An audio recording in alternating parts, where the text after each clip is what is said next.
relationship namin ni Catherine na hindi perpekto. Okay, hindi siya perpekto, hindi lang siya, masaya, di ba? Love, love, love. Hindi lang ganun. Maraming nangyari at ako nagkamali.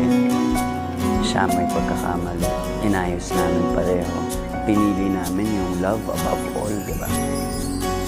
Ito na yan ako, partner ko na to eh. Partner ko na tong tao na to and hindi ko kakayanin mawala sa akin yun.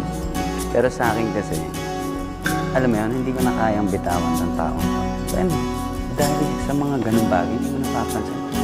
Nag-grow na rin kayo.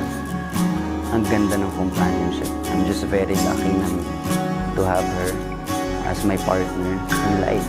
At masaya ako na binigay sa akin ng Diyos yung isang ganitong kabuting tao. Hindi lang siya, kundi yung pamilya. Para ako ay magkabayan. Doon naman yun eh. Yun naman ang hinahanap ko sa isang tao, di ba? Yung taong maapektuhan ng buhay ko at babaguhin ako sa magandang paraan.